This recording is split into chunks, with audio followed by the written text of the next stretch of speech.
अस्सलामुअलैकुम, आप देख रहे हैं GNN और मैं हूं इब्राहिम पीरसादा और मैं हूं हुदा शाह। सबसे पहले आपको बताएं कि बेलारूस के सदर पाकिस्तान के दौरे पर इस्लामाबाद पहुंच गए। वज़ीर आज़म शहबाज शरीफ और वफाकी वज़रा ने मुअज़्ज़ज़ मेहमान का इस्तकबाल किया। पाकिस्तान और बेलारूस के दरमियान कई अहम मुआहदों पर दस्तखत भी किए गए। वज़ीर आज़म शहबाज शरीफ का कहना है कि पाकिस्तान और बेलारूस के दरमियान मजबूत बरादराना ताल्लुकात हैं। हम इन ताल्लुकात को मज़ीद मजबूत बनाने के लिए मिलकर काम करेंगे।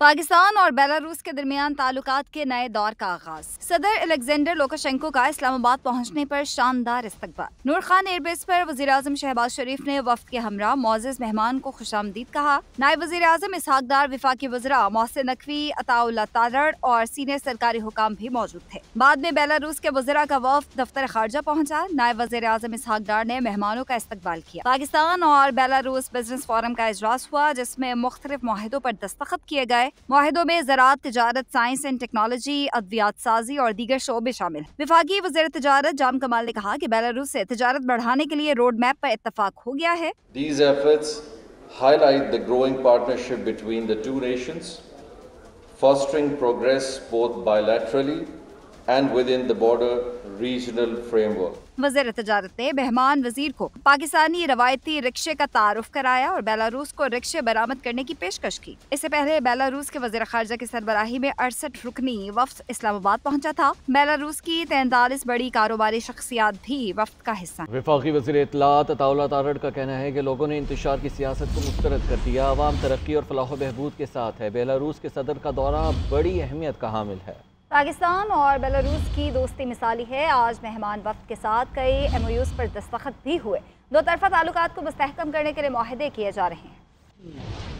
ये बड़ा तारीखी दौरा है। बेलारूस और पाकिस्तान के दरमियान एक मिसाली शराकतदारी है, मिसाली दोस्ती है। पाकिस्तान की और बेलारूस की पहले ही जो डिफेंस कोऑपरेशन है, जो मिलिट्री कोऑपरेशन है दिफाई शोबे के अंदर, वो मिसाली कोऑपरेशन जारी है। एग्रीकल्चर इनपुट्स के हवाले से, एग्रीकल्चर इम्प्लीमेंट्स के हवाले से काफ़ी जो है इसमें इजाफा होगा। फार्मास्यूटिकल्स का शोबा हो गया, ट्रैक्टर्स का शोबा हो गया, एग्रीकल्चरल मशीनरी का शोबा हो गया। उसके अलावा जो मुख्तलिफ शोबे हैं उसके अंदर ताउन को बढ़ाया जाएगा। बेलारूस पाकिस्तान को बहुत ज़्यादा कदर की निगाह से देखता है और पाकिस्तान में भी बेलारूस के हवाले से बहुत मुस्बत जज्बात मौजूद हैं। स्टॉक एक्सचेंज का 1 लाख पॉइंट की तारीखी सतह क्रॉस करना, मैं समझता हूँ कि इस चीज़ की अक्कासी है कि पाकिस्तान की मईशत तरक्की कर रही है और लोगों ने इंतशार की सियासत को रद्द किया है। पाकिस्तान तहरीक इंसाफ का एहतजाज। इस्लामाबाद में तालीमी इदारे कल भी बंद रखने का फैसला किया गया है। अमन और अमान की सूरत हाल के पेश नज़र तमाम सरकारी और निजी स्कूल्स बंद रहेंगे। इस्लामाबाद और रावलपिंडी में कई शाहराहें ट्रैफिक के लिए बंद हैं।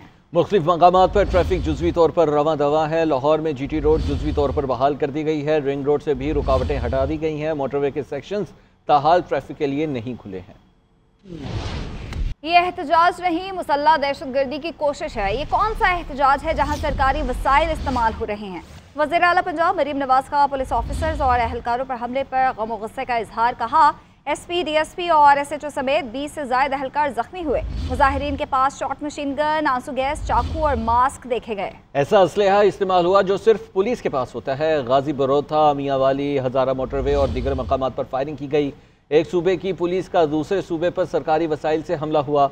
ये कौमी यकजहती को पारा पारा करने के मुतरादिफ है। पंजाब पुलिस को पहले भी तसादुम से बचने के लिए गैर मुसल्ला रखा गया था, अब भी गैर मुसल्ला है। ब्रेक के बाद आपको बताएं, वज़ीर इत्तलात सिंध शर्जील इनाम मेमन कहते हैं कि KP में 90 अफराद शहीद हो गए, मगर सूबाई हुकूमत विफाक पर जलगार करने आ रही है। खैबर पख्तूनख्वा हुकूमत की तरजीह सिर्फ इस्लामाबाद पर चढ़ाई है। आवाम को दहशत गर्दी और आंसू गैस के शेल नहीं, मसाइल का हल चाहिए। आवाम को इंतशार की सियासत में धकेलना बंद किया जाए।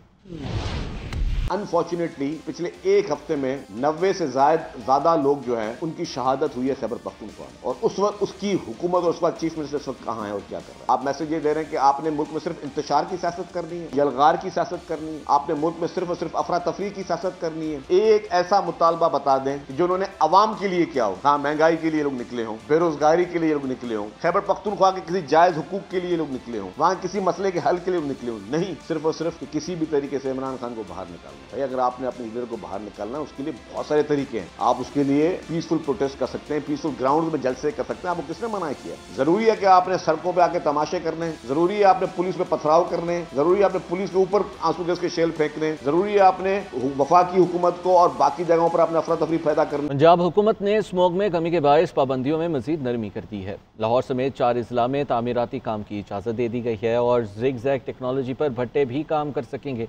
उधर लाहौर हाई कोर्ट ने स्कूलों को मौसम सरमा की छुट्टियों के बाद बच्चों को ट्रांसपोर्ट फराहम करने की हिदायत भी जारी की हैं। अहमद हसन की रिपोर्ट देखिए।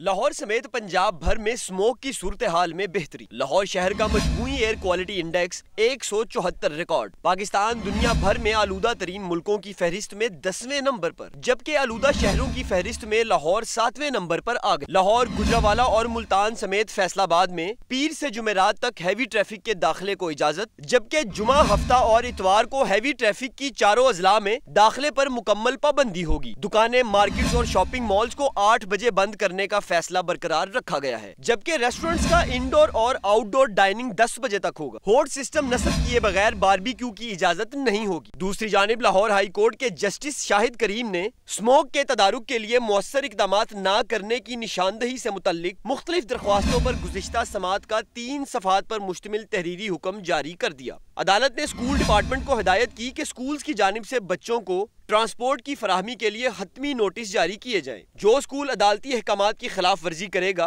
उसको सील कर दिया जाएगा। अदालती फैसले के मुताबिक हुकूमत आलूदगी और स्मोक पर काबू पाने के लिए इकदामात कर रही है। अदालत ने महकमा ट्रांसपोर्ट के इकदामात को भी सराहा। कैमरामैन इकबाल मलिक के साथ अहमद हसन, GNN लाहौर। जिला कुर्रम में अमन की जानिब अहम पेशरफ। फ़रीक़ैन के दरमियान 7 रोज़ा सीज़ फायर हो गया है। कैदियों और मैयतों की वापसी का मुआहिदा भी तय पा गया है। दूसरी जानिब गाड़ियों पर हमले में जख्मी मजीद 4 अफराद दम तोड़ गए हैं। 4 रोज़ के दौरान बेअमनी के हालिया वाक़यात में 80 से ज़ायद अफराद जाँ बहक हो चुके हैं। पार्टी चेयरमैन की हिदायत पर गवर्नर फैसल करीम कुंडी ने कुर्रम मुतासरीन को खैमों की फराहमी के अहकामात भी जारी कर दिए हैं। चीफ जस्टिस याहिया अफरीदी की ज़ेर सदारत जुडिशल कमीशन का इजलास हुआ। जुडिशल कमीशन ने सिंध हाई कोर्ट में आईनी बेंचेस के लिए 9 जजेस नामजद कर दिए हैं। जस्टिस करीम खान आगा आईनी बेंचेस के सरबराह होंगे। सुप्रीम कोर्ट में चीफ जस्टिस याहिया अफरीदी की ज़ेर सदारत जुडिशल कमीशन का इजलास हुआ। मेंबर कौमी असम्बली उमर अयूब और सेनेटर शिबली फराज के अलावा जुडिशल कमीशन के तमाम अरकान शरीक हुए। इजलास के दौरान कमीशन ने सिंध हाई कोर्ट में आईनी बेंचेस की तश्कील के लिए जजेस की मंजूरी दी। एलामिया के मुताबिक आईनी बेंचेस की तश्कील के लिए अक्सरियती राय से फैसला हुआ। 9 जजेस के हक में 11 वोट जबकि मुखालफत में 4 वोट आए। जस्टिस मंसूर अली शाह, जस्टिस मुनीब अख्तर और chief justice Sindh high court ने मुखालफत में वोट डाला, जबकि चीफ जस्टिस याहिया अफरीदी ने हक या मुखालफत में वोट देने से गुरेज किया। सिंध हाई कोर्ट के आईनी बेंचेस की तश्कील 2 माह की मुद्दत के लिए होगी। जस्टिस करीम खान आगा आईनी बेंचेस के सरबराह होंगे। जस्टिस सलीम जैसर, जस्टिस उमर सियाल, जस्टिस यूसुफ अली सैयद शामिल होंगे। जस्टिस अब्दुल मुबीन लाखू, जस्टिस जुल्फिकार अली सांगी, जस्टिस सना अकरम मिनहास, जस्टिस खादम हुसैन सोमरो, जस्टिस अरबाब अली भी बेंचेस का हिस्सा होंगे। हुकूमत पंजाब ने सूबे भर में दफ़ा 144 के नफाज में तोसी कर दी है। महकमा दाखिला पंजाब ने नोटिफिकेशन जारी कर दिया है। इसी हवाले से बात करेंगे मोइन अजहर से। मोइन बताएगा दफ़ा 144 का नफाज में तोसी की गई है। हाँ जी, हुकूमत पंजाब ने पाकिस्तान तहरीक इंसाफ की तरफ से मुमकिन एहतजाज के लिए 23 से 25 के दरमियान 3 रोज के लिए पंजाब में दफ़ा 144 आज की थी। उसके बाद जो है अब उसमें 3 रोज की तोसी कर दी गई है। कब 26 से 28 के दरमियान जो है वो 144 का नफाज रहेगा। उसके लिए SOPs के मुताबिक तमाम इजरा से राय मांगी गई थी, जिसके ऊपर उनकी राय के बाद जो है होम डिपार्टमेंट ने इसका बाकायदा नोटिफिकेशन जारी कर दिया है। जी ठीक है, शुक्रिया आपका।